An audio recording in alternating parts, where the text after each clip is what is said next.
எனக்கு ஒரு சின்ன தயக்கம் அப்படின்னா ஒரு கலிபெருமாள் என்ற ஒரு தனிநபருடைய வரலாறு கிடையாது. ஒரு இயக்கத்தோட ஒரு போராட்ட இயக்கத்தோட வரலாறு. அதில் ஒரு சின்ன தவறு வந்தாலும் கடுமையான விமர்சனங்கள் வரும். நீங்க தியாகன்னு சொன்னா அந்த மாதிரி ஒரு இப்ப இந்த தலைமுறைக்கு தெரியாது. ஒரு குடும்பமே குடும்பம் மட்டும் இல்ல, உறவினர்கள்லாம் சிறை 10 ஆண்டு 14 ஆண்டு காலம் சிறையெல்லாம் அனுபவிச்சிருக்காங்க.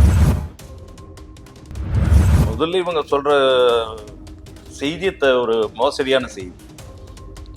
எங்களை தான் வீரப்பன் பார்க்கறதுக்கு இப்போ அழைச்சிட்டு இருந்தாரு, எங்களை ஆள் விட்டு அனுப்பிச்சாரு, நாங்கள் போனன்றதெல்லாம் கதை.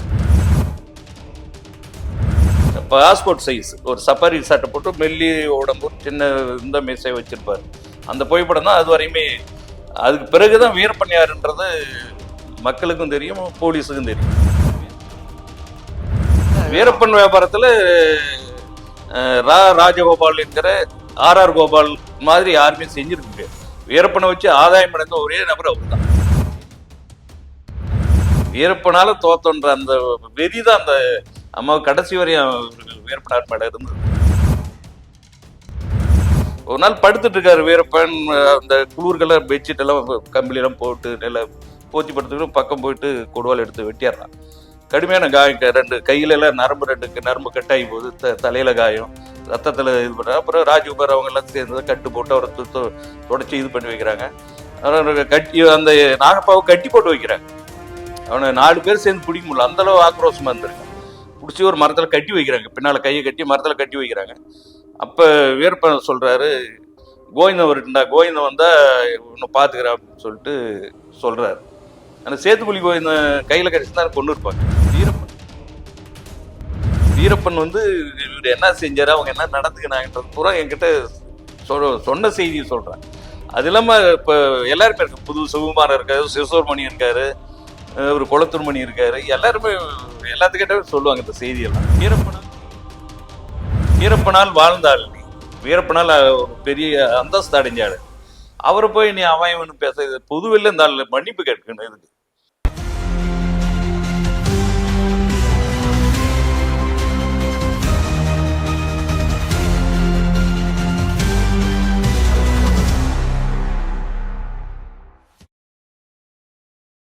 தமிழக மக்கள் அனைவருக்கும் இனிய வணக்கம். ஆக்சுவலா இன்னைக்கு நம்ம கூட யார் இருக்காங்கன்னா, முக்கியமான ஒரு நபர். உங்களுக்கு பலருக்கு தெரிஞ்சிருக்க வாய்ப்பு பலருக்கு இருக்காது. முக்கியமா லைக் வந்து இடதுசாரி லைக் வந்து சித்தாந்தத்துல பார்க்கக்கூடிய நிறைய நபர்களுக்கு வந்து தெரிஞ்சிருக்கும். திரு வேடியப்பன் அவர்கள், வரவேற்கிறோம் சார். வணக்கம். ஆக்சுவலா என்னன்னா, நிறைய பேருக்கு வந்து வீரப்பன் அவர்களை தெரிஞ்சிருக்கும், பிரபாகரன் அவர்களை தெரிஞ்சிருக்கும்.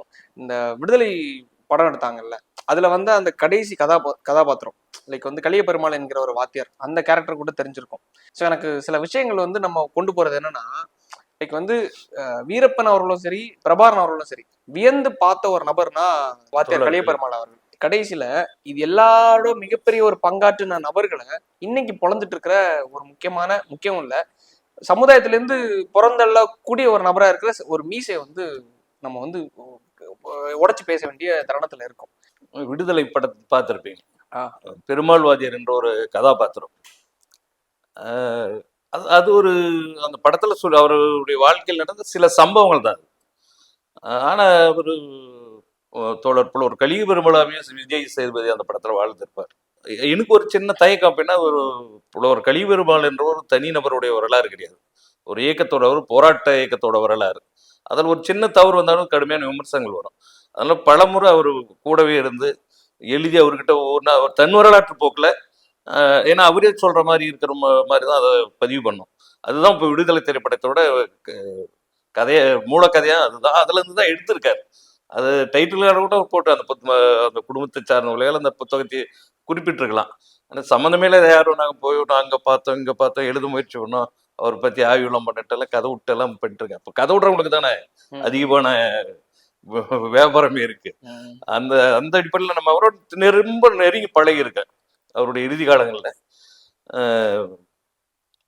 நீங்க தியாகன்னு சொன்னா அந்த மாதிரி ஒரு இப்ப இந்த தலைமுறைக்கு தெரியாது.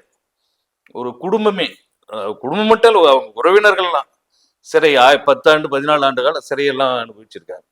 ஒரு போராட்ட வாழ்க்கை, மற்றவங்களுக்கு ஒரு முன்னுதாரணமான வாழ்க்கையை தான் அவர் வாழ்ந்தார். தமிழ்நாட்டுக்கு ஒரு மிகப்பெரிய அரசியல் தாக்கத்தை உருவாக்கினவர். சார் ஆக்சுவலா இவர் இப்போ இங்க தமிழ்நாட்டுல இருக்காரு. ஸோ அப்போ வந்து விடுதலை புலிகளோட இயக்கத்தோட தலைவர் பிரபாகரன் அவர்கள் இருக்காங்க. காட்டுக்குள்ள யார் இருக்காங்கன்னா வீரப்பன் அவர்கள் இருக்காங்க. இவங்க 2 பேரும் எந்த விதத்துல இவர்கிட்ட இருந்து இன்ஸ்பயர் ஆகி இவரை ஒரு தலைவரா ஏற்றுக்கிறாங்க. அதாவது வந்து கலியபெருமாள் இருக்காருல்ல, இந்த நபரை வந்து இவங்க 2 பேரும் மிகப்பெரிய ஒரு இன்ஸ்பிரேஷனா ஒரு தலைவரா ஏற்றுக்கிட்ட தருணத்தை கேட்குறேன். இவரு சென்னை மத்திய சிறையில் இருக்காரு. யாரு? புலவர் கலியபெருமாள் தோழர் சிறையில் இருக்காரு.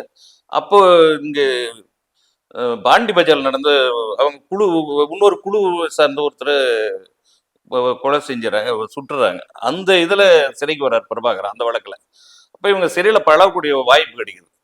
அப்போ அரசியல்லாம் பேசுறாங்க, பண்றாங்க. எல்லாம் அந்த தாக்கம் அவங்களுக்கு நீண்ட காலம் அந்த ஒரு வெளியில சிறையில வெளியே வந்த பிறகு கூட ஒரு சிறைக்கு வரும்போது நீதிமன்றத்துக்கு வரும்போதெல்லாம் வந்து பார்த்துருக்காரு.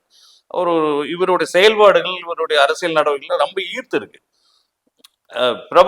பிரபாகரனை ரொம்ப ஈர்த்து இருக்கு. தேசிய தலைவருக்கு வந்து இவர் மேல ஒரு அளவற்ற மரியாதை. இப்போ அவர் இருக்கும்போது இரங்கல் செய்தியெல்லாம் வெளியிட்டாங்க தமிழீழ விடுதலை புலிகள். அவர் கேட்கும்போது கூட ஒரு பத்திரிகையாளர் சந்திப்புல சொல்றாரு, நீங்க தமிழீழம் அழிஞ்சி முதல்ல ஒரு நாட்டுக்கு போனீங்களா எங்க போவீங்கன்னு கேட்கும்போது தமிழ்நாட்டுல வந்து புலவர் கலியபெருமாளுடைய சமாதிக்கு போய் அஞ்சலி செலுத்துவேன். அந்த அளவுக்கு ஒரு மரியாதை வச்சிருந்தார். புரியுது. இப்ப போராட்டத்துல இவர் உறுதிதான். இந்த இவ்வளவு தியாகம் பண்ணி இவ்வளவு உறுதியா இருந்தாரு அப்படின்ற அந்த உறுதிதான். அந்த போராட்டத்துக்கான அந்த உறுதி கடைசி வரைக்கும் சிறையிலே பிரபாகரனுக்கு அரசியல் சொல்லி கொடுக்குறாரு. மாவோவை படிங்க, மாவோ ராணுவ படைப்புகளை படிங்க. அதுக்கு பிறகு அவருக்கு நிறைய அவருக்கு பிரபாகரனோட இருந்த ராகவன் ஒரு தோழர், அவர் இன்னும் இருக்காரு வெளிநாட்டு லண்டன்ல ஏதோ இருக்காரு. அவர் எல்லாம் அவர் கொஞ்சம் மார்க்சிய அரசியல் புரிஞ்சவர். அவரெல்லாம் இப்போ மார்க்சியத்தை உள்வாங்கிட்டு நீங்க இயக்கம் கட்டுங்கன்றது அதுல அந்த முற்போக்கு சிந்தனையெல்லாம் அவங்களுக்கு இவர் சொல்லி கொடுத்துருக்காரு. அது உள்வாங்கியிருக்காரு. பின்னால் அதை நடைமுறையிலும் வச்சிருக்காரு. பிரபாகரன் அவர்கள் நடைமுறையில் வச்சிருக்காரு. இவரை மேற்கோள் காட்டி தான் திருமணமே செஞ்சுக்கிட்டாரு பிரபாகரன் அவர்கள் அப்படிங்கிற ஒரு ஆமா அந்த செய்தி இருக்கு. அப்ப திருமணம் பண்ணிக்கிறது தவறு இல்லை, குடும்பமா இருந்தும் போராட முடியும். கடைசியில தலைவர் பிரபாகரன் அப்படித்தானே இருந்தார். தன் குடும்பத்தையே இதை அர்ப்பணிச்சார். இல்லை இதுல எந்த விதத்துல சார் வீரப்பன் அவர்கள் உள்ள வராங்க? 2000 ராஜ்குமார் ஜூலை 30 ராஜ்குமார் கடத்தப்படுறாங்க. அதுக்கு முன்னாலேயே 99 அந்த காலகட்டங்களிலே தமிழ்நாடு விடுதலை படை, மீட்சி படை இவங்கெல்லாம் உள்ள போயிடுறாங்க. தமிழ் தேசிய அரசியல ஒரு ஆயுத போராட்டத்தை முன்னெடுக்கக்கூடியவங்க.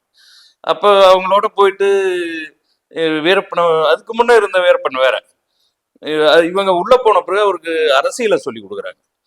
அந்த யானையும் சுடக்கூடாது, இந்த மாதிரி மரங்களை வெட்டக்கூடாது, இதெல்லாம் சொல்றாங்க. அவரு ஏத்துக்கிறாரு. அவர் தலைகளா மாறினார். அப்பதான் ராஜ்குமார் கடத்தல் அந்த பேச்சுவார்த்தை அப்ப ஒரு 10 கோரிக்கை வைக்கிறார் அரசாங்கத்துக்கு. 2 மாநில அரசாங்கத்துக்கும் 10 கோரிக்கை வைக்கிறார். இந்த காவேரி தண்ணீர், அந்த பாதிக்கப்பட்ட கோலார் தங்க வயல்ல அந்த தாக்குதல் அவங்களுக்கெல்லாம் இழப்பீடு கொடுக்கணும், அங்கு அதிரடி படையால் பாதிக்கப்பட்டவங்களுக்கு இழப்பீடு கொடுக்கணும், சதாசிவ கமிஷன் விசாரணை நடத்தி, இந்த மாதிரி ஒரு 10 கோரிக்கை வைக்கிறார். அது பாக்குறாரு. இந்த இதெல்லாம் பார்த்துட்டு இவர் ஜூனியர் ஒரு கலியபெருமாள் அவர்கள் ஒரு பேட்டி கொடுக்குறாங்க. நான் வீரப்பனை தலைவராக ஏற்கிறேன். அப்ப அது ஒரு கடுமையான விமர்சனமா கூட அரசியல் வட்டங்கள்ல, இவ்வளவு பெரிய தலைவர் இவ்வளவு தியாகம் பண்ணியிருக்காரு, வீரப்பனம் போய் இவர் தலைவராக இருக்கிறேன்னு சொல்றாரு அப்படின்னு சொல்லிட்டு. அது அடிப்படை என்னன்னா, இவர் என்னென்ன கோரிக்கைகள் எதுக்காக போராடினாரோ அதை பூரா சமகாலத்துல ஒரு வீரப்பன் அவர்கள் பேசுறாரு. இந்த தோழர்கள் பேச வைக்கிறாங்க, அவர் பேசுறாரு. அப்ப நமக்கு வயதாயிட்டாலும் நம்மளால ஆயுதமே போராட முடியாது. ஆனா நம்முடைய கருத்தை நம்ம வழியில ஒருத்தர் போராடுறாரு, அவரு நம்ம தலைவராக இயக்கணும், அவர் ஊக்குவிக்கணும், அந்த போராட்டத்தை ஊக்குவிக்கணும்ன்றது அவருக்கு. அந்த தமிழ்நாடு விடுதலை அரசியல்லாம் பேசுறது அவரால் அவ்வளவு புலங்காயுதம் அடிவார். அந்த ஈர்ப்பு தான் அவருக்கு வீரப்ப மேல வந்தது. உண்மையிலே இப்போ வந்து பெரும் தலைவர்களை பற்றி பேசியிருக்கோம். பேசிட்டு அப்படியே வந்து வீரப்பன் அவரோட டாபிக்கை தொடும்போது உண்மையிலே இன்னைக்கு ஒரு கட்டமைப்பு கிரியேட் ஆயிட்டு இருக்குல்ல சில நபர்களால, உண்மையிலே அவர் நல்லவரா கெட்டவரா? வீரப்பன் அவரோட, ஏன்னா நீங்க கூட பயணிச்சிருக்கீங்க. பயணிச்சுட்டு இருக்கும்போது ஆரம்ப கட்டத்துல சிவசுப்பிரமணியம் என்ற ஒரு பத்திரிகையாளர் தான் ஆர்வத்தோடு அவங்க டீம்ல இணைஞ்சு, அதாவது என்னன்னா ஆரம்ப கட்டத்துல வந்து வீரப்பன் அவர்களை யாருக்குமே தெரியவே செய்யாது. அதாவது என்னன்னா எப்படி இருப்பாரு அப்படிங்கிறதே தெரியாதுங்கிற ஒரு செய்தி இருக்கு. அப்படிங்கிற பட்சத்துல இவர் தான் உள்ள போய் அவரை வந்து புகைப்படம் எடுத்து அவங்களுடைய ஒப்புதலோட அவங்க வந்து துப்பாக்கி வச்சுட்டு மீசையெல்லாம் முறுக்கி வச்சுட்டு போஸ்ட் எல்லாம் கொடுத்துருப்பாரு. ஒப்பதில் கூட போட்டோ எல்லாம் கொடுத்துருப்பாங்க. ஸோ இதெல்லாம் எடுத்ததுக்கு அப்புறமா அந்த டைம்ல வந்து அவர் யாருக்கு எந்த பத்திரிகையில வேலை பார்த்துட்டு இருக்காருன்னா நக்கீரன்ல. ஸோ நக்கீரன்ல வேலை பார்த்துட்டு இந்த புகைப்படங்கள் எல்லாமே கிளைம் பண்ணிக்கிட்டது யாருன்னா நக்கீரன் கோபால் இருக்காருல்ல மீச, அவர் தான் காப்பிரைட் எடுத்து வச்சுக்கிட்டாரு. அதெல்லாம் உங்களுக்கு தெரியும். ஸோ அப்போ என்னன்னா அது ஃபர்ஸ்ட் சன் டிவிக்கு விற்கிறாரு. அடுத்து கூஸ் முனுசாமி, அதுக்கு அடுத்தது பல படங்களை வித்தாரு. அது உங்களுக்கு தெரியும். இந்த இவர் ஒரு சாமியாரோட படத்தை வித்தாரு. அவர் அதுல பெரிய ஸ்பெஷலிஸ்ட்னு உங்களுக்கு தெரியும், மக்களுக்கும் தெரியும் எல்லாருக்குமே. ஸோ அப்படி அந்த தருணத்துல இவர் வந்து இப்படி ஒரு கீழ்த்தரமான நபரை எப்படி வந்து சிவசுப்பிரமணியம் என்ற நபரை நம்பகத்தன்மை என்ற ஒரு காரணத்தினால்தான் வீரப்பன் அவர்கள் உள்ள சேர்க்கிறாரு. ஸோ இப்படி ஒரு கீழ்த்தரமான நபரை எப்படி வந்து அந்த கூட்டத்துல சேர்த்தாங்க? அந்த அளவுக்கு அவர் வந்து தெரியாம இருந்திருப்பாருன்னு நினைக்கிறீங்களா? இல்ல தெரிஞ்சிருக்கு. கடைசி வரையும் கடைசியில் நடந்தெல்லாம் வெளியே வந்துட்டு இருக்கு.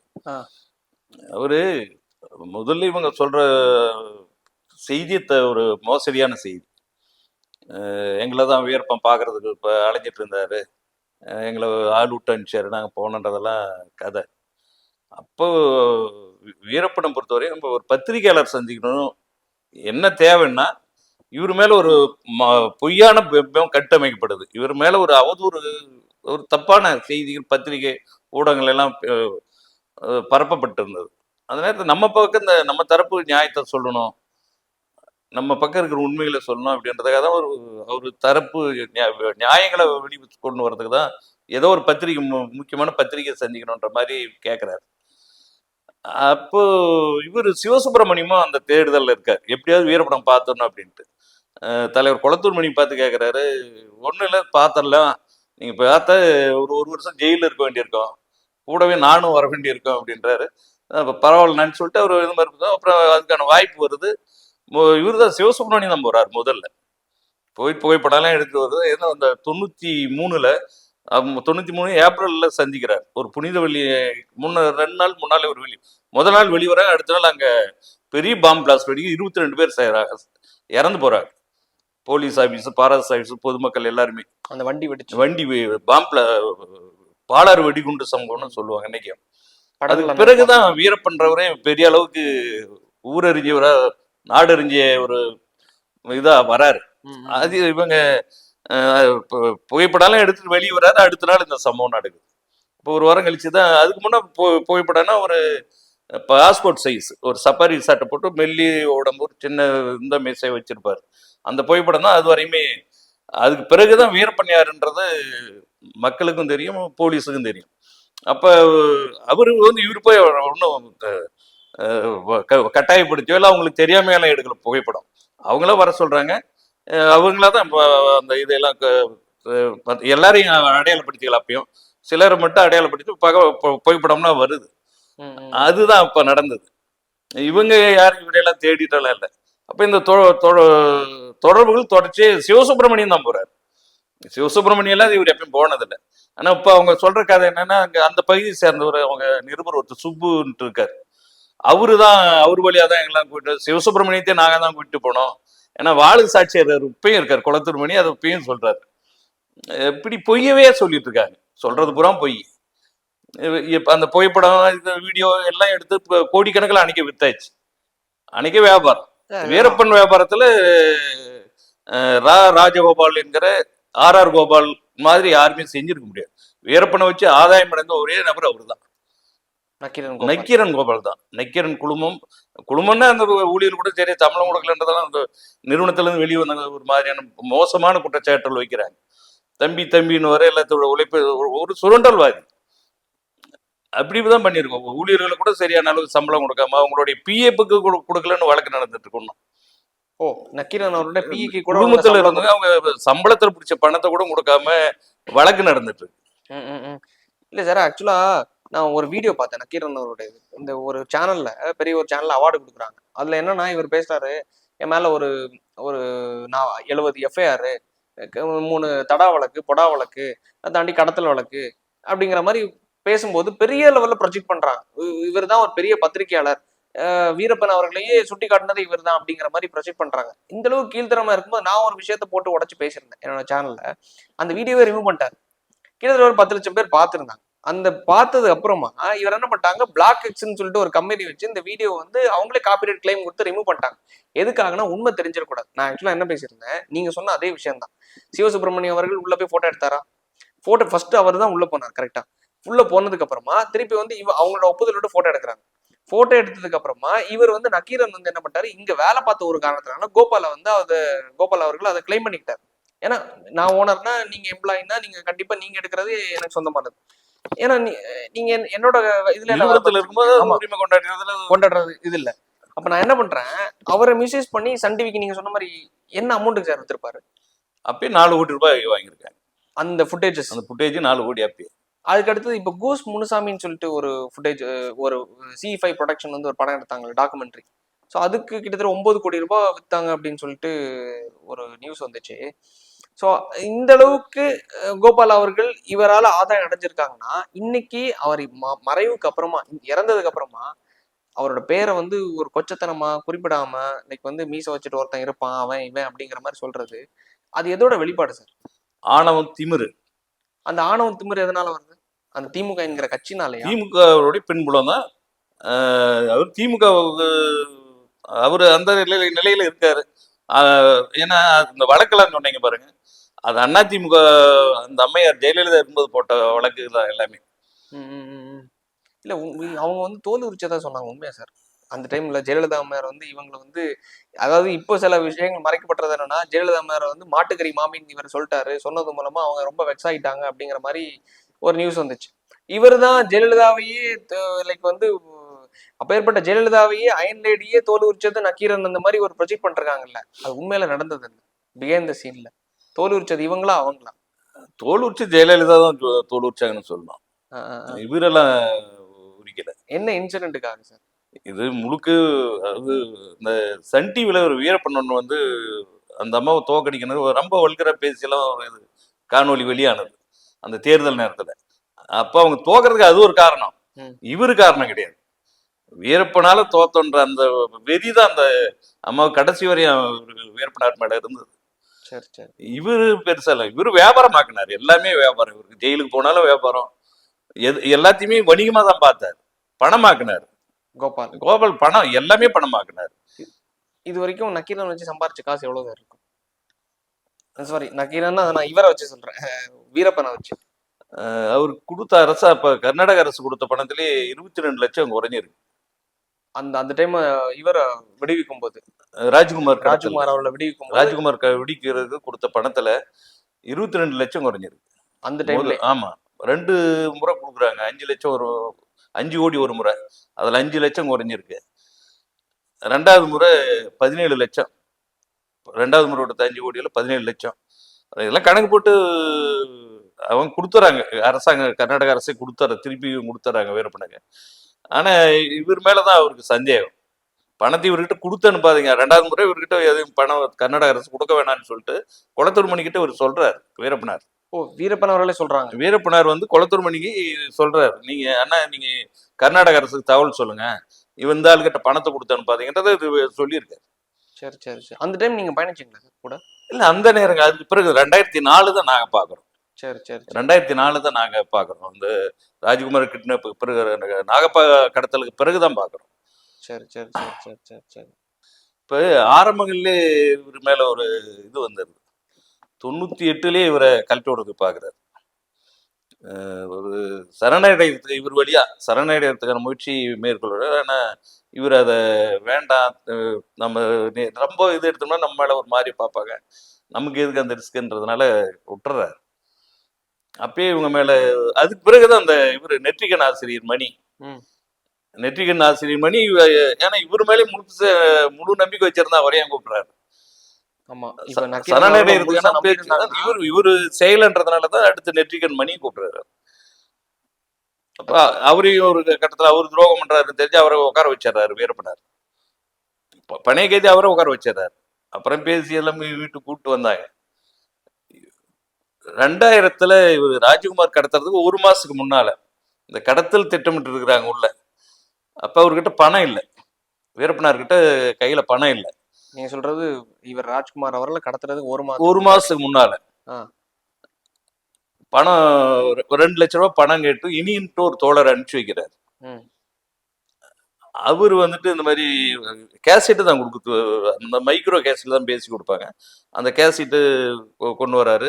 சிவசுப்பிரமணியத்துக்காரர் சிவசுப்பிரமணியம் வந்து இவருக்கு ஃபோன் பண்ணி கேட்குறாரு, அவங்க முதலாளிக்கு ஆர்ஆர் கோபால் கிட்ட, இந்த மாதிரி வீரப்பன 2 லட்ச ரூபாய் பணம் கேட்டிருக்காரு, கொடுத்துறேன், கடன் தான் கேட்டிருக்காரு. அவரும் காட்டுல இருந்தாலும் அவரு ரொம்ப நேர்மையான மனிதர், வீரப்பன் அவர்கள் கடமை கேட்கிறாரு, கடனா தான் கேட்கிறாரு. ஆனா அதுக்கு முன்னாடியே இவர் அடிச்சுட்டாரு அதை வச்சு காசு, அந்த புகைப்படங்கள் எல்லாம் காசு அதுக்கு முன்னே பல கோடி சம்பாரிச்சிட்டாரு. அந்த புகைப்படம் வீடியோ எல்லாமே அப்பயே பல கோடிக்கு போயிட்டு. அது அவருக்கு தெரிஞ்சனால கேக்குறாரா இல்ல ஒரு இல்ல அவருக்கு நெருக்கடி, பண நெருக்கடி. அப்ப தெரிஞ்சு எல்லாம் தெரியும், இவர் செஞ்சிருக்கிற எல்லா வேலையும் தெரியும். ஆனாலும் அவர் அதுல பங்கு எனக்கு என்ன வச்சுதான் பண்ண கொடுனாலும் கேட்கல, அதெல்லாம் கடனா கேட்கிறாரு. ஒரு நெருக்கடியா இருக்கு, ஒரு 2 லட்ச ரூபாய் கொடுங்க நான் கொடுத்துறேன் அப்படின்னு தான் கேட்கிறாரு. சரி சரி இல்லைன்னு 2 லட்சம் புரட்டி கொடுக்கறது ஒரு பெரிய வேலையில கொடுத்துருக்க முடியும், அவரை வச்சு எவ்வளவோ சம்பாதிச்சாங்க. ஆனா அந்த உதவி கூட செய்யல, இல்லைன்னு அவர் இனியன் போய் சொல்லிடுறாரு உள்ள. அதே மாதிரிதான் தொடர்ச்சி. அப்ப 2000 அதே ஒரு மாசம் கழிச்சு இவர் தூதுக்குழுவில் கூப்பிடுறாங்க, அரசு அறிவிக்கிறாங்க. அப்புறம் போகும்போது சொல்றாரு நக்கீரன் கோபால், இந்த மாதிரி பணம் கேட்டாரு, அந்த இது சங்கடம் இருக்கும், எப்படி இப்போ அப்பயும் விடக்கூடாதுன்னு நினைக்கிறாரு. போறாரு, உள்ள போறாரு. சிவசுப்ரமணியன் பாத்துக்கலான்னு சொல்லிட்டு சிவசுப்ரமணியன் தான் ஆறுதல் பண்ணி கூப்பிட்டு போறாரு, நான் பேசிக்கலாம் அப்படின்ட்டு. எப்படியும் இத அவரு அவருக்கு ஒரு அரசியல் இருக்குல்ல, அரசியல் நேரடியா இல்லைனாலும் அவர் பத்திரிகை அரசியல், பண அரசியல், இதெல்லாம் விட்டுறக்கூடாது ஒரு வாய்ப்புன்ற நினைச்சிட்டு ரொம்ப சிரத்தை எடுத்து அவரா எப்படியாவது நம்மளை விட்டுறக்கூடாது, நம்ம உள்ள போயிடணுன்றதுல ரொம்ப முயற்சி எடுத்து பண்ணியிருக்காரு கோபால். மறுபடியும் பணமெல்லாம் கூட முதல்ல அந்த 5 கோடி கொண்டு போய் ஒரு வீரப்பன் பணமெல்லாம் இது பண்ணிட்டெல்லாம் இது பண்ணல. முதல்ல அவர் வைக்கிற கோரிக்கை வந்து இந்த 10 கோரிக்கைகள், அதுல உள்ள இருந்த 5 பேர் முதன்மை விடுதலை செய்யணுன்றது தான். முத்துக்குமார், ரேடியோ வெங்கடேசன், சத்தியமூர்த்தி, மணிகண்டன், பொன்னிவளன், இவங்க 5 பேரையும் விடுதலை பண்ணுன்றதா ஒரு முதன்மையான கோரிக்கையா இருந்தது. ஆனா இவர் பணத்தை கொண்டு போய் கொடுத்துட்டா அவர் மயங்கிடுவாரு அப்படின்றலாம் எவ்வளவு பண்ணியிருக்காரு. அந்த 5 கோடி போன பிறகு கூட அவர் வந்து முதல்ல இதை செய்ய, இந்த பணத்துக்காக எல்லாம் நாங்கள் இது பண்ணல, முதல்ல இவங்களை விடுதலை பண்ணி மற்ற பணம் அவங்க வெளியே வரட்டும் அப்படின்னு தான் அவரு சொல்றாரு. ஒரு கட்டத்துல அந்த கடத்தல்ல அவரு 4 பேரை கடத்தி போறாங்க. இவங்க ராஜகுமாரோட சேர்த்து 4 பேர். அதுல அவருடைய உதவியாளர், உதவி இயக்குனரும் கூட அவரு நாகப்பான்ட்டு, அவர் கொஞ்சம் ஒரு மன செறிவுக்குள்ளானவர் மாதிரி இருப்பாரு அப்படின்னு இவங்க அடிக்கடிக்கு ஒரு அந்த கோரிக்கைகள் இன்னும் 8 நாள்ல ஒரு வாரத்துல கோரிக்கை நிறைவேறலைன்னா இந்த 4 பேர் தலையில ஒரு தலை ரோடுக்கு வரன்றத அடி கேசட்ல சொல்லி அனுப்புறாரு. இந்த ஆள் என்ன பண்றா, கேட்டுட்டே இருக்கும்போது அதுல ரொம்ப கடைசி கடைநிலையில இருக்கிற ஆள் இவரு அந்த நாகப்பா தான். அடுத்து நம்ம தலையதான் வெட்டினாங்களே நம்மளதான் வெட்டுவாங்க அப்படின்ற மாதிரி இந்த ஆளுக்கு ஒரு பீதி ஆயிடுது. ஒரு நாள் படுத்துட்டு இருக்காரு வீரப்பன், அந்த குளிர்களை பெட்ஷீட் எல்லாம் கம்பிலெல்லாம் போட்டு நல்லா போத்தி படுத்துக்கிட்டு பக்கம் போயிட்டு கொடுவால் எடுத்து வெட்டிடுறான். கடுமையான காயம், 2 கையில எல்லாம் நரம்பு கட்டாகி போகுது, தலையில காயம், ரத்தத்துல இது பண்ற. அப்புறம் ராஜ்குமார் அவங்க எல்லாம் சேர்ந்து கட்டு போட்டு அவரை தொடச்சி இது பண்ணி வைக்கிறாங்க. கட்டி அந்த நாகப்பாவை கட்டி போட்டு வைக்கிறாங்க. அவனை 4 பேர் சேர்ந்து பிடிக்க முடியல, அந்த அளவு ஆக்ரோஷமா இருந்திருக்கான். பிடிச்சி ஒரு மரத்துல கட்டி வைக்கிறாங்க, பின்னால கையை கட்டி மரத்துல கட்டி வைக்கிறாங்க. அப்ப வீரப்பன் சொல்றாரு, கோவிந்தன் வரட்டுண்டா, கோவிந்தன் வந்தா இன்னும் பாத்துக்கிறேன் அப்படின்னு சொல்லிட்டு சொல்றாரு. ஆனா சேத்துக்குழி கோவிந்தன் கையில கிடைச்சிருந்தா கொண்டு இருப்பாங்க. இவரு என்ன பண்றாரு, தண்ணி தாகன்றான், கழட்டி விட்டுறாரு. இவரு நம்மால் கோபால், ஆர்ஆர் கோபால் கழட்டி விட்டுறாரு. நாகப்பா தப்பிச்சிடறான். அவர் ஏன்னா இவர் கழட்டி விட்டது இடத்துல நைட்டு வந்து இவரை வெட்டுறாங்க. வெட்டுனதுக்கு அடுத்த நாள் தண்ணி தாகும் அப்படின்னு, அதாவது வெட்டினதுனால மரத்துல கட்டி வைக்கிறாங்க. கட்டி வச்ச நபர் தண்ணி கேட்டனால அவருக்கு தெரியாம இவர் வந்து ஓட இருக்கு, இவங்களுக்கு தெரியாது. ஆனா இவங்க அவரு சொன்ன கதையை தான் இவனும் சொல்லிட்டு இருக்காங்க. திட்டமிட்டு தப்பி வச்சாரன்ற ஐயமும் போய் இருக்கு. ஏன்னா கோவிந்தன் வந்தா ஏதாவது செஞ்சிடும், சேத்துக்குழி கோவிந்தன் வந்தா போட்டு தள்ளிடுவார். அதுக்கு முன்னே எப்படியாவது காப்பாத்துறாரு. ஏன்னா இவர் அரசு தூதரா போயிருக்காரு. இவர் அரசு தூதரா உள்ள இருக்கக்குள்ள ஏதாவது நடந்துச்சுன்னா அது நமக்கு கெட்ட பேராகும். இப்ப நாம பெரிய இந்த வெளியே காட்டுற பிம்பம் எல்லாம் உடஞ்சி போயிடும், நம்ம வெளியே காட்டுற தோட்டம் காலி ஆயிடும். அதனால எப்படியாவது தப்பி வச்சிடலாம், இங்க ஏதாவது அசம்பாதம் ஆயிடுச்சு நம்மளுக்கு அது இதாயிடும் நம்ம தொழில் பாதிக்கின்ற மாதிரி தான் அவர் ஏதோ பண்ணியிருப்பார் போல இருக்கு. அவன் தப்பிச்சு போயிடுறான். அந்த செய்தி இவங்கெல்லாம் வந்த உடனே சொல்றாங்க, இந்த மாதிரி யார் வீரப்பனார் அடிபட்டு இருக்காரு, ரத்த காயம் எல்லாம் கட்டோட இருக்காரு. பார்த்த உடனே இவங்களாம் கோபமாயிடுறாங்க. அப்புறம் யார் என்ன நடந்துச்சுன்னு கேட்கும்போது இந்த மாதிரி ஆசிரியர் தான் அவுத்து விட்டாரு அப்படின்னு உடனே சம்பத்ன்ற தோழர் எல்லாம் அறிஞர் யாரு நம்ம நக்கீரன் கோபால கன்னத்திலேயே அவ்வளோ ஒரு சத்தம் வந்துச்சுன்னுவார். ஏன்னா இப்ப இது இவர் சொல்ற செய்திகள் மட்டும் இல்லை, இப்ப எல்லாருமே இருக்காங்க, நம்ம எல்லாரோடையும் தொடர்புலயும் இருக்கிறோம், அந்த சம்பந்தப்பட்டவங்களோட தொடர்புல இருக்கிறோம். ஆக்சுவலா வீரப்பன் கூட இருந்தவங்க வந்து நக்கீரன் அடிக்கிறாங்க கன்னத்துல, கோபால கன்னத்துல பலார்னு அறையிறாங்க. அப்புறம் மாறன் தோழர் தான் இருந்துட்டு வேணா ஒரு அரசு தூதரா இருக்காரு, அவர் தப்பு செஞ்சாலும் நாம அவருக்கு மரியாதை கொடுக்கணும், அடிக்காதீங்கன்னு சொல்லிட்டு அப்புறம் கட்டி போடுறாங்க. இவரை கோபால கட்டி வச்சுக்கிருக்காங்க. அவ்வளவு மரியாதை கொடுத்தாங்க. கடைசியில் வரக்கூடாதுன்ட்டாரு இவரை. வீரப்பன் வீக்கிறது கூட இவர் குழுவுல இல்ல, இவர் பேரை சொல்லல. முதல்ல என்ன பண்றாங்க இவங்க அரசு அறிவிச்சாராங்க, தூதுக்குழு அரசு சார்பில் இவங்களை கோபால அறிவிச்சாராங்க. நான் இவர் தான் ஒரு கட்டமைப்பு, ஏதோ வீரப்பன் வந்து இவருடைய அடிமை, இவரு மேச வச்சுக்கிறாரு, இவர் சொல்றதெல்லாம் வீரப்பன் கேட்டுக்கிறாரு அப்படின்ட்டு ஒரு தோற்றத்தை உருவாக்கி வச்சிருக்காருல்ல. அதனால அரசாங்கம் என்ன பண்ணுறது, கோபால் போனா கூப்பிட்டு வந்துடுவாரு, ராஜ்குமார் சாதாரணம் போயிட்டு கூப்பிட்டு வந்துடுவார், பேசி கூப்பிட்டு வந்துடுவார் தான் அறிவிச்சது. ஆனா இவங்க மேல அவருக்கு நம்பிக்கை இல்லை. ஏன்னா பணம் இல்லாத நேரத்துல 2 லட்சம் கேட்டு கொடுக்கல, கடனா தான் கேட்குறாரு. அப்புறம் அவர் ஒரு 8 பவுன் செயின் போட்டிருந்தாரு, அதெல்லாம் வித்துதான் ஒரு 40,000 ரூபாய்க்கு அதை வித்து செலவெல்லாம் சமாளிச்சிருக்காரு. பிறகு இதுல எவ்வளவு பண்ணாருன்றது, எவ்வளவு ஆனாருன்றதெல்லாம் ஒரு கதை இருக்கு. இவரு பணம் தானே, சமூக சேவையெல்லாம் கிடையாது, பத்திரிகையாளர் வேலையும் கிடையாது, மஞ்ச பத்திரிக்கை வேலைன்னு சொல்றேன், அப்படிதான் சொல்றாங்க ஊர்ல எல்லாரும் அவரை.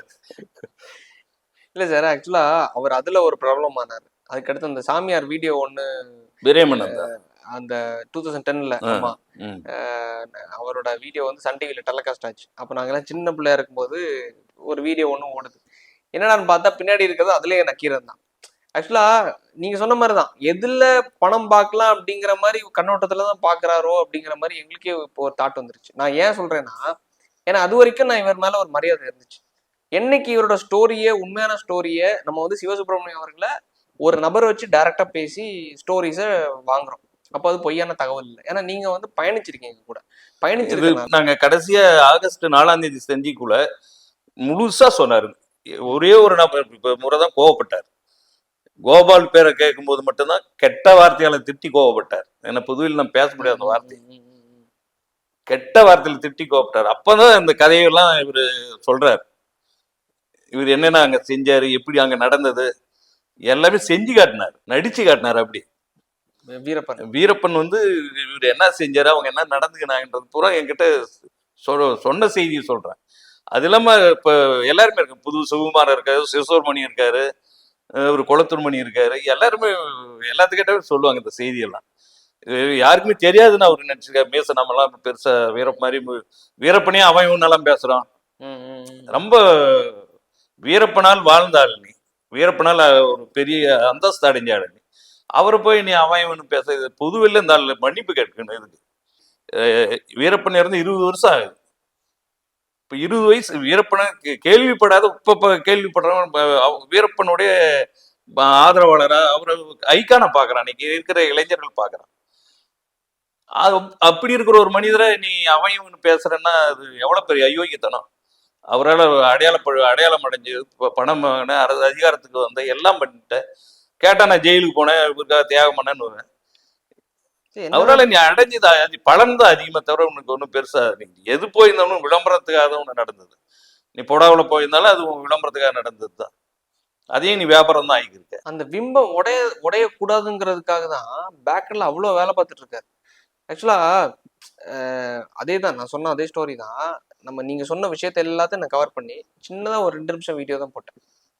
அந்த வீடியோ வந்து காப்பிரைட் வச்சு தூக்கிட்டாங்க, எனக்கே தெரியாது அது எதுக்காகன்னு. நீங்க சொல்றீங்கல்ல ஒரு பிம்பம், பொடால போனனால இப்போ அந்த ஸ்டேஜ்ல பேசினார்ல 3 பொடா வழக்கு, 4 கடத்தல் வழக்கு, ஒரு 200 எஃப்ஐஆர், இது எதுக்காகனா மக்கள் மத்தியில நான் ஒரு பெரிய ஒரு பத்திரிகையாளர், அப்போ வேற கூட இருக்க போராளிகள்லாம் ஆக்சுவலா நீங்க வந்து ஒரு போராட்டத்துல இருந்திருக்கீங்க.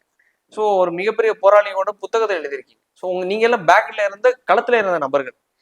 உங்களை வச்சு இவர் ஒரு ஆதாயம் தேடி அதை வச்சு பணமாக்கி இன்னைக்கு வந்து நிற்கும் போது மக்கள் கடைசியில போற்றுறது யாருன்னா அவரோட உண்மையான விஷயங்களை நம்ம வந்து உடைக்கும் போது அதை தூக்குறாருன்னா அப்ப ஏதோ ஒரு விதத்துல அங்க வந்து 2 நிமிட காணொலியே ஒரு இவ்வளவு பதற்றாயி தூக்குறாருன்னா இந்த காணொலியை அனுமதிப்பாரு நினைக்கிறீங்களா? நீதிமன்றத்துக்கு போவார். இல்ல அதுதான் இல்ல அவரு போகட்டும், ஒரு பக்கம் போகட்டும், அது நம்மளுக்கு பிரச்சனை இல்லை. ஏன்னா அவர் எல்லாத்துக்குமே தடை வாங்கின எல்லாமே அவருக்கு தான் உரிமை. இல்ல சார் எல்லா விஷயமே வீரப்பன் பேரை கூட என்ன கேட்காம பேசக்கூடாதுன்னு சொல்லுவார். எனக்கு தான் இப்ப அந்த பேர் ரைட்ஸ் இருக்கு. இல்ல அப்ப அவங்க பொண்ணு வீரப்பன் அப்பாவை கூப்பிடக்கூடாதா? அது கூட போவார் நீதிமன்றத்துக்கு. இல்ல அதுதான் எனக்கு என்ன சந்தேகம்னா, இப்ப ஆக்சுவலா நம்ம வீடியோல கூட நீங்க வந்து வீரப்பனோட ஒரிஜினல் போட்டோஸ் யூஸ் பண்ணாதீங்க. லைக் வந்து நம்ம எடிட் பண்ணும்போது சொல்றேன். ஏன்னா இவர் வந்து எல்லாத்துக்கும் காப்பிரைட் வாங்கி வச்சுட்டு அவர் நினைச்சுக்கிட்டாருன்னா வீடியோ தூக்கிடுறாங்க. ஆமா போட்டோ அது. அதனால திருப்பி அடுத்த வீடியோ வந்து ஏஐல போட்டு ஜெனரேட் பண்ணி வீரப்பன் மாதிரி இருக்கிற தோற்றத்துல வச்சுதான் நம்ம அடுத்து பண்ணோம்.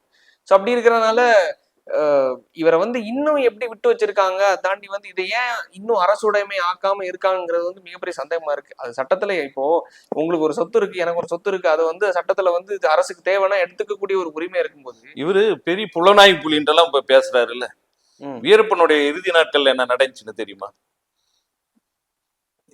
கூசை முனுசாமி வீரப்பன் டாக்குமெண்ட் பண்ண. ஏன்னா வீரப்பனுக்கு அவர் இறுதி காலங்களில் நடந்த சம்பவங்கள் உனக்கு தெரியல, இதெல்லாம் இல்லைன்னு போயிடுமா? அது மோசடி தானே. வீரப்பனை அதுக்கு பிறகு போல ஒரு கலிய பெருமாள் அவர்கள் பாக்குறாங்க. ஒரு மிகப்பெரிய அரசியல் ஆளுமை, இந்திய அரசால் தமிழக அரசு இந்திய அரசு நடுங்கின ஒரு தலைவர். அவரு சந்திக்கிறாரு, அந்த சந்திப்புகள் நடக்குது. மாவோயிஸ்ட் அன்னைக்கு மக்கள் இது குழுவா இருந்த இந்திய அரசுக்கு மிகப்பெரிய உள்நாட்டு அச்சுறுத்தல் என்ற அளவுக்கு இருந்த ஒரு அமைப்பு, ஒரு போராளி குழு. அவங்க சந்திச்சு ஒரு பெரிய அளவுக்கு ஒரு பேச்சுவார்த்தை நடக்குது, அதில் ஒரு உடன்பாடு வருது. இது எல்லாம் ஆவணப்படுத்தலையே. இப்போ புலனாய்வு புலிக்கு இதெல்லாம் தெரியாம எப்படி போயிடும்? எனக்கு தெரிஞ்சு அவங்க சைட்ல கிரெடிட்ஸ் போயிடும், அவங்க பேர் வாங்கிடுவாங்கிறதுக்காக சொல்லலன்னு நினைக்கிறேன். இல்ல தெரியாது, இந்த அளவுக்கெல்லாம் புலனாய்வு பண்ற அளவுக்குலாம் அறிவு கிடையாது. சீட்டிங் வீரப்பனை சீட் பண்ணதுல முதல் ஆள் இவரு தான். அப்பேற்பட்ட வீரப்பனையே ஏமாத்திட்டாருங்கிறீங்க? வீரப்பனை இவர் ஏமாத்திருக்காரு, அதனாலதான் உதச்சு முடுக்கினாங்க, கட்டி வச்சு உதச்சிருக்காங்க. இல்ல 93ல இந்த அம்மா முத்துலட்சுமி 93ல கைது செய்யப்படுறாங்க. சட்டவிரோத காவல் தான். 96 வரையும் 3 வருஷம் சட்டவிரோத காவல். அந்த அம்மா முத்துலட்சுமி, வீரப்பனையோட துணையர் முத்துலட்சுமியோட இன்னும் 30 பெண்கள். அதிரடிப்படை முகாம் சித்திரவாதிகளை பத்தி எல்லாம் கேள்விப்பட்டிருப்பீங்க, எப்படி நடத்துவாங்க. இந்த செய்தியெல்லாம் 95ல குளத்தூர் மணி அவர்கள் தலையிட்டு அந்த காவல்துறை அதிகாரிகளை கடுமையா பேசியிருக்காரு. இதெல்லாம் இவ்வளவு சட்டவிரோதம் நடந்துக்கிறீங்க, நாளைக்கு ஏதாவது ஆச்சுன்னா நீங்க தான் சிக்கல் ஆவீங்கன்றதெல்லாம் அவரு பேசியிருக்காரு. ஆனால் இது பண்றாரு. உயர் நீதிமன்றத்துல அப்ப நீதியரசராக இருந்த சந்துரு அவர்கள் வந்து வழக்கறிஞராக இருக்காரு. இவர் வெளியே அதை ஏதோ பண்ணணும், இவர் அதுக்கான முயற்சியெல்லாம் எடுக்கல. 93ல இவங்க தொடர்பு வந்துருது, வீரப்பனோட நக்கீரனுக்கு தொடர்பு இருக்கு. இவ்வளவு அட்ராசிட்டி நடக்குது, அத்துமீறல் அதிரடிப்படை இதெல்லாம் கொண்டு எழுதணும் பண்ணணுன்றலாம் சொல்றீங்க. அவங்களை மீட்கிறது சட்ட நடவடிக்கைகள் எதனா செய்யணும்ல. எழுதுறதுன்றதும் பத்திரிகை வியாபாரம், கேட்ட பத்திரிகை தர்மம், பத்திரிகை ஊடக அரண்ட்டு ஒதுங்கிடுவாங்க. சற்றீதியா வந்து பாதிக்கப்பட்ட மக்களுக்கு ஏதாவது செய்யணும்ல. எதுவும் அவங்களோட மனைவி, அவருடைய மனைவி தெரியும், பத்திரிகையில செய்தி போடுற, அதோட சரி. 93ல போனவங்க 96 வரையும் இருக்காங்க. அப்ப சந்துரு அவர்கள் தான் வழக்கறிஞராக இருக்கும்போது ஒரு குளத்தூர் மணிக்கிட்ட தகவல் கேட்கிறாரு. அவர் சொல்றாரு, அப்போ ஆதாரங்கள் வேணும் போது அவங்க 96ல பண்ணாரி முகாம்ல பினாயில குடிச்சிட்டு இதாயிடுறாங்க. சத்தியமங்கலம் அரசு மருத்துவமனையில ட்ரீட்மெண்ட் எடுக்கிறாங்க பினாயில் குடிச்சிட்டு. அந்த செய்தி தினமலர்லயும் தினத்தந்தியில அப்போ வந்திருக்கு. அது ஒரு ஆதாரம் எடுத்துக்கிறாரு. அப்ப 94 சிதம்பரநாதன் ஒரு டிஎஸ்பி கடத்தப்படுறாரு. அந்த நேரத்துல ஒரு வீடியோ கேசட், ஆடியோ கேசட் இவங்களுக்கு வருது. அந்த ஆடியோ கேசட் இந்த பத்திரிகை செய்தியும் ஆதாரமா வச்சுதான் அந்த ஆட்கொடை மனு உயர்நீதிமன்றத்தில் போடுறாரு. வழக்கறிஞரா இருக்கும்போது ஐயா சந்துரு அவர்கள் தான் அதை செய்யறாரு. அப்ப போலீஸ் என்ன பண்றான், பண்ணாரியில இந்த அம்மாவை கொண்டாந்து புஞ்சை புளியம்பட்டின்னு கோவை மாவட்டத்தில் ஒரு ஊருக்கு, அது ஒரு நக்சல்பாரி இயக்கத்தோடைய தாக்கம் மிக்க ஊரும் கூட. அங்க ஒரு பண்ணையில மில்லுல கொண்டு போய் இந்த அம்மா வேலை செய்யற மாதிரி கணக்கு காட்டுறாங்க. அப்ப அந்த முத்துலட்சுமி கூட்டு வந்து உயர் நீதிமன்றத்தில் கேட்கல, இந்த மாதிரி நான் இங்கதான் இந்த நிறுவனத்தை இந்த கம்பெனில வேலை செஞ்சுட்டு இருக்கிறேன், எனக்கு யாரும் இதெல்லாம் தொந்தரவுலாம் பண்ணல அப்படின்னு போயிடுறாங்க. அப்ப இவர் வழக்கறிஞர் இருந்த திரு சந்துரு அவர்களை பார்த்து நீதியரசர் கேட்கிறாரு, நான் சொன்னது நீங்க கேட்கல பாத்தீங்களா, அந்த அம்மா என்ன சொல்லிட்டு போனாங்க அப்படின்ட்டு. அப்ப இவர் சொல்லியிருக்காரு, இதுக்கு முன்னால 2 கடத்தல் நடந்திருக்கு, வீரப்பனால் 2 கடத்தல் நடந்திருக்கு. அவர் வச்ச கோரிக்கைன்னு மனைவி விடுதலை செய்யணும்னு சொல்லி கேட்டாரு. ஆனா அவங்க இப்ப வெளியே வந்துட்டாங்க, அடுத்த கடத்தல் நடக்காது, அது நடக்கூடாதுன்றதை நான் செஞ்சேன், இந்த வழக்கை அதுக்கு தான் போட்டேன் அப்படின்ட்டு சொல்லியிருக்காரு. இப்ப இவரு அந்த வழக்கு யார் செய்யறாருன்னா, ஆனந்தவனுடைய ஆசிரியர் பாலசுப்ரமணியம் தான் பெட்டிஷனர், நக்கீரன் கோபால் இல்லை. பேர் வாங்குறது செய்யறவங்க யாரோ, பேர் வாங்குறதெல்லாம் இவரு வாங்கிடுவார். வழக்கு நடத்துறது ஆனந்தவிடன் பாலசுப்ரமணியம், அதனுடைய ஆசிரியர் ஆனந்தவிடனுடைய ஆசிரியர் பாலசுப்ரமணியம். ஆனா ஆரம்ப கட்டத்துல இருந்து கடைசி வரைக்கும் இவர் கூட இருந்த நபர்கள் யாருமே இவர் கூட இல்ல. சிவசுப்ரமணியம் அவர்களும் வெளில போயிட்டாரு. அதுக்கடுத்தது இப்போ இந்த மின்னம்பலம் சொல்லிட்டு காமராஜர் எல்லாத்தையும் தம்பி தம்பின்னு வரும். எல்லாருமே நிறைய பேர் நம்ம தம்பிங்க எல்லாம் நினைச்சிருக்காங்க, அவரு சொல்றதை பார்த்தா அவரால் கூட போற தம்பி போல இருக்கு, அவ்வளவுதான் சொல்லுவார். ஆனா எல்லாத்துக்கும் வெயிட் வைப்பார், எல்லாத்தையும் தன்னுடைய சுயநலத்துக்காக பயன்படுத்திட்டு உறிஞ்சிட்டு தூக்கி செக்க மாதிரி தூக்கி போட்டுருவார். அவருதான், அது அவரோட பண்பு. கலைஞர் அப்ப எதுக்காக வீரப்பன் அவர்களை மிக கொடூரமா பேசுறது, அதுதான் நம்மளால ஏத்துக்கவே முடியல. அவன் இவன் இருக்கும்போது காட்டுல தலைவரை அண்ணான்னு சொல்லிட்டு இங்க கதை விட்டு வெளியே இப்படி ஒரு தோற்றத்தை உருவாக்கிறது, இது என்ன, இது ஒரு போலி கௌரவம் இல்ல. மக்கள் அதுதானே நம்புறாங்க. இல்ல யாரு சொல்லல, அவர் வீரப்பன் வெளியே சொல்ல போறாரு, கூட இருந்தவங்களே யாரும் பேச மாட்டேன்றாங்க. இது இப்போ கலைஞர் அப்ப எதுக்காக சார் இவரை கையில் எடுக்கிறாங்க? இல்ல இந்த மாதிரி வேலைகளை செய்யறாருன்றதுதான். அவ்வளவு இழிவான அரசியல் தான் அப்ப வர மாட்டிருக்காரு. அவரும் அதுதான் செஞ்சாரு. அவருக்கு ஜெயலலிதா எக்ஸ்போஸ் பண்ணும், ஜெயலலிதாவுக்கு எதிராக ஒரு மஞ்சள் பத்திரிகை நடத்துற அளவுக்கு தான் இவர் எழுதினார். அதனால அவருக்கு இவரை பிடிச்சிருந்தது. அவரும் ஏறத்தால ஒரு கோபால் தானே, அவரு ஒரு ஆர்ஆர் கோபால் தான். 2 பேரும் ஆர்ஆர். இவருக்கு அவர் கோபால் தெரு பேர் மாதிரி, இவர் மீசை இதா வச்சு, மீசை இல்லாத கோபால் இவர் மீசை வச்சு கோபால். சார் ஆக்சுவலா கடைசியில வீரப்பன் அவர்களை சுட்டு கொல்றாங்கல்ல, அந்த டைம்ல இவர் என்ன நிலைப்பாடு எடுக்கிறாரு? எங்க சுட்டலாம் கொள்ளைங்க, அவங்க உயிரோட பிடிச்சி, கரெக்ட், உயிரோட பிடிச்சதான் கொண்டாங்க. அவங்க போலீஸ் சொல்றது கதை, வண்டியில வந்தாரு நாங்க சுட்டோம், ஆமா எத்தனையோ வாட்டி நாங்க சுட்டோம், சுட்டதுக்கு அப்புறமாவும் உயிரோட இருந்தாங்க அப்படிங்கிற மாதிரி ஒரு கடைசி காலங்கள்ல சந்திச்ச அந்த நாங்க கொண்டு போய் அறிமுகப்படுத்தின தோழர் இருக்காங்க, அந்த மக்கள் யுத்த குழு கட்சியோட அவங்களோட பேச்சு வருதுனால இணக்கமா எல்லா முயற்சிகளும் பண்றாங்க. இவரு கண் பார்வை, கண் அறுவை சிகிச்சை பண்ணணும்னு சொல்றாரு. அவங்க காட்டுக்குள்ளேயே வச்சு டாக்டர் கூட்டுவாங்க, காட்டுல வச்சு பண்ணலான்றாரு. அது சாத்தியம் இல்லை. எங்க ஒரு நகரத்துல இது என்ன, காட்டுல வச்சுட்டு காத்து படக்கூடாது, தூசு இதெல்லாம் படக்கூடாது, வெயில் படக்கூடாது, குளிர்சாதன அறையில வச்சுதான் பண்ணுவாங்க. ஒரு நகரத்தில் நாங்களே கூட்டு போய் பண்றோம், அப்படி இங்க வேணாம்னா வேற மாநிலத்தோட கூட்டு போய் பண்றோம் அப்படின்னு சொல்லி கேட்குறாங்க. அந்த நேரத்தில் அவர் சொல்றார், நான் காட்டு விட்டு வெளியே வந்தா பிணமா தான் வருவேன், காட்டுல இருந்து நான் உயிரோட வெளியெல்லாம் வரமாட்டேன்னு தான் சொல்லியிருக்காரு. அப்பவே அவர் கெஸ் பண்ணிட்டாரு. அவரு அது தெளிவா இருந்தார். யாரை நம்பி அவர் காட்டு விட்டெல்லாம் வெளியே வர்றதுக்கு வாய்ப்பு இல்லை. அந்த இவர் ஏதோ மயக்கமடைய வச்சு ஏதோ உறவினர்கள் தான் நம்பிக்கைக்குரிய ஒரு வருஷமா உறவினர்களை கட்டுப்பாட்டில் வச்சிருக்காங்க, இவர் தொடர்புல இருந்தவங்களை.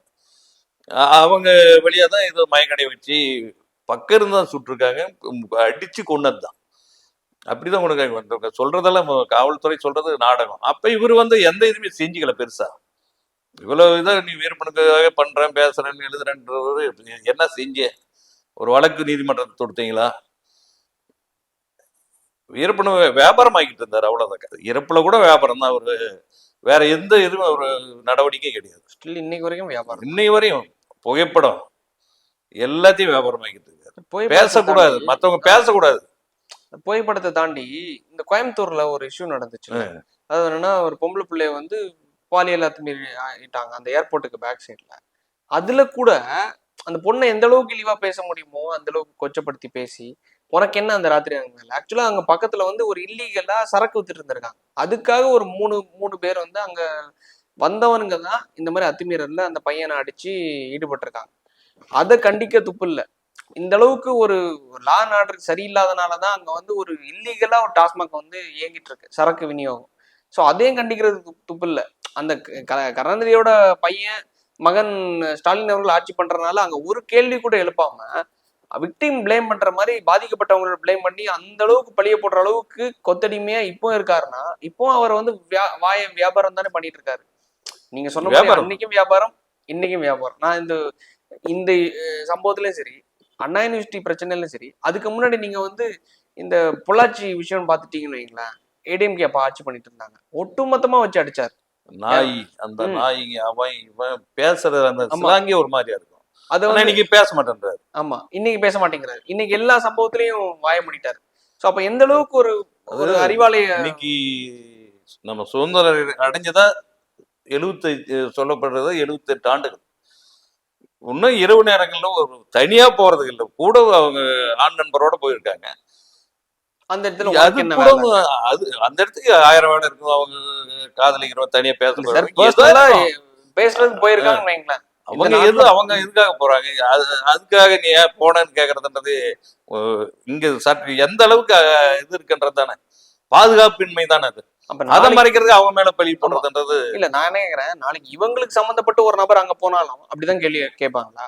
ரத்த சொந்தங்கள் ஒருத்தங்க அங்க இருக்கும்போது அப்படி அந்த வாய் வராது இல்ல. அரசாங்கம் என்ன பண்ணிட்டு இருக்கு, அங்க காவல்துறை அந்த இடத்துல இந்த அளவுக்கு வந்து அத்துமீறல் தொடர்ந்து நடக்குதுன்னு ஒரு குற்றச்சாட்டு இருக்கு. அப்ப அந்த இடத்துல அவங்க என்ன பண்ணிருக்கணும்? காவல்துறை ஒரு கேள்வி கேட்டிருக்கணும். கூட இருந்த பையனை அடிச்சிருக்காங்க, அடிச்சுட்டு இந்த பொண்ணு தூக்கிட்டு போறான். இவ்வளவு நடக்குது. தனியா போய் இருந்தா உன்ன என்ன சொல்லுவாங்க, தனியாவா போயிடுச்சு என்ன பைத்தியமா அந்த பொண்ணுக்கு, ஏதோ போறாங்க பேசிருக்காங்க இருக்கிறாங்க. இதை நியாயப்படுத்துறதுக்கு, அரசு தரப்பை நியாயப்படுத்துறதுக்கு அவங்கள வந்து கேரக்டரைசேஷன் இது பண்றது. அதை தாண்டி இப்போ விஜய் அவர்கள் கட்சி ஆரம்பிச்சிருக்காருல, எந்த அளவுக்கு கொச்சப்படுத்த முடியுமோ, கேரக்டர் அசாசினேஷன் முதல் அவரோட உருவத்தை கேலி பண்றது எந்த அளவுக்கு பண்ண முடியுமோ இந்த கரூர் சம்பவத்துல அவர் அதாவது அறிவாலய கொத்தடிமைன்னு சொல்லுவாங்கல்ல, அது ஒரு குரூப் இருக்கு. இந்த குரூப்ல முக்கியமான ஒரு தலைவர் மாதிரி இவர் உட்கார்ந்துட்டு இருக்காரு. எல்லாரையும் வழி நடத்துறது நான் தான் அப்படின்னு. ஏன்னா இவரோட ஃபார்முலா தான் இப்ப எல்லாரும் ஃபாலோ பண்ணிட்டு இருக்காங்க. இவர் என்ன சொல்றாரோ அதுதான் எல்லாரோட வாயிலையும் வந்துட்டு இருக்கு. லைக் எந்த வே ஆஃப் ஒருத்தங்களை திட்டுறது, எப்படி அவங்கள வந்து உருவ கேலி பண்றது, அது வந்து இவர் கத்துக் கொடுத்துட்டு இருக்காரு எல்லாருக்கும், திமுக சார்ந்து பேசுற ஒவ்வொருத்தவங்களுக்கும். ஆனா இது வந்து அந்த காலகட்டத்திலேயே அந்த மீசையை ஒழுங்கா வலிச்சிருந்தாங்கன்னா, ஐ மீன் வந்து அந்த டைம்லயே வீரப்பன் அவர்கள் வலிச்சிருந்தாங்கன்னா இன்னைக்கு நல்லா இருந்திருக்கும் நான் நம்புறேன். காரணம் சில உண்மைகளை நம்ம போட்டு உடைக்கும் போது அதுக்கு பிறகெல்லாம் போயிருந்தா இவர் வந்திருக்க மாட்டார், திருப்பி வந்திருக்க மாட்டார், திருப்பி உறுதியே வந்திருக்க மாட்டார். அது எங்ககிட்டயே வீரப்பனார் சொன்னார். போயிலாம் மீண்டும் எல்லாம் வந்திருக்க வாய்ப்பே இல்லை. அந்த டைமே கட்டி வச்சது மாதிரி வச்சிருந்தாங்கன்னா நீங்க சொன்ன தான் ஓடி வந்துக்கிறாரு. கடைசியா கூட ராஜ்குமார் மீட்புல இவர் வேணான்றாங்க. கடைசியை எல்லாம் முடிஞ்சு இப்போ போய் அவர் வேணான்னா அது ஒரு மாதிரி அசிங்கமாயிடும். ஒரு குளத்தூர் மணி நெடுமாறனை அவங்க தான் சமாதானம் பண்ணி கூட்டிட்டு போறாங்க. அங்க போய் மூச்சு விடலையே கடைசி வரையும். அதுல இந்த அத்தனை பேர் இருக்காங்க, யாருக்கிட்ட கேட்டாலும் சொல்லுவாங்க, சாட்சி எல்லாமே இருக்காங்க. ராஜ்குமார் தான் இல்லை. ஸோ அப்போ நம்ம இங்க பேசுறது எதுவுமே கற்பனையான கதைகள் கிடையாது, எல்லாமே நிஜமா நடந்த விஷயம். அதை தாண்டி அதுக்கு முக்கியமான சாட்சி ரெண்டு பேருக்குள்ள நடந்த செய்தி, இது ஒரு பொதுவெளியில நடந்த சம்பவம். அதுல முக்கிய சாட்சியா இருக்கிறதே நீங்க ஒரு நபர். அதை தாண்டி வந்து வெளியும் சிலர் இருக்காங்க, நீங்க சொன்ன மாதிரி குளத்தூர் மணி, ரொம்ப முக்கியமான தலைவர்கள் எல்லாமே இருக்காங்க, ஊடகவியலாளர்கள் இருக்காங்க, மனித உரிமை செயற்பாட்டாளர் இருக்காங்க, இயக்கவாதிகள் இருக்காங்க, எல்லாமே இருக்காங்க, எல்லாருக்கும் தெரியும். அப்படி இருக்க பட்சத்துல சில மீசைகளோட உண்மை முகங்கள் வெட்ட வெளிச்சத்துக்கு வரணுங்கிற ஒரு இதுக்காக தான் நம்ம இன்னைக்கு இந்த அளவுக்கு பேசியிருக்கோம். ஸோ இது வந்து வேற ஏதாச்சும் முக்கியமான தகவல் இருக்காது சார்? இல்ல, புலவர் கலிவிருமலை பத்தி நம்ம பேசிட்டு இருந்தோம்ல, அப்ப இவரு இந்த திரைப்படம் விடுதலை படம் வந்தோடனே லட்சக்கணக்கான இளைஞர்கள் இணையத்துல தேடுறாங்க யார் அவர் அப்படின்ட்டு. அந்த இவரோட கேரக்டர் பெருமாள் வாத்தியார் கேரக்டர் இருக்குல்ல, யார் அவருன்றது இணையத்துல இப்ப லட்சக்கணக்கான இளைஞர்கள் தேடி இருக்காங்க. அது மாதிரிதான் வீரப்பனும், நீங்க தலைவர் பிரபாகரனும் அதே மாதிரிதான். இன்னொரு காலில் ஒரு இது வலைவலியில பேசுனதை கூட நீங்க எப்படி அவரோட நம்ம ஒப்பிட்டெல்லாம் பேசல. அவங்களுக்கு இருந்த தன்மைகள் தான். வீரப்பனார்லாம் உண்மையா ஒரு தமிழ் தேசியவாதி, தமிழ்நாட்டு விடுதலை ஏத்துக்கணவரா அந்த தளத்துல தான் இறுதி காலங்களில் அவர் அப்படிதான் இருந்தார். அவர் ஆரம்பகால வாழ்க்கையே எப்படியோ ஆரம்பகால கூட அந்த போராட்ட குணத்தோட மக்கள் பக்கம் தான் நின்றுருக்காரு. ராஜ்குமார் கடத்தல்ன்றதே பாத்தீங்களா? 91 நடந்த பெங்களூர்ல ஒரு கலவரம், காவிரி நீர் பிரச்சனையை ஒட்டி ஒரு கலவரம் நடக்குதுல்ல, அதுல லட்சக்கணக்கான தமிழர்களை உடைமைகளை அழிச்சாங்க, ஆட்களை கொன்னாங்க. இதெல்லாம் பார்த்துட்டு தான் அவர் அந்த காட்டு வழியா தான் அந்த மக்கள் தப்பி வராங்க.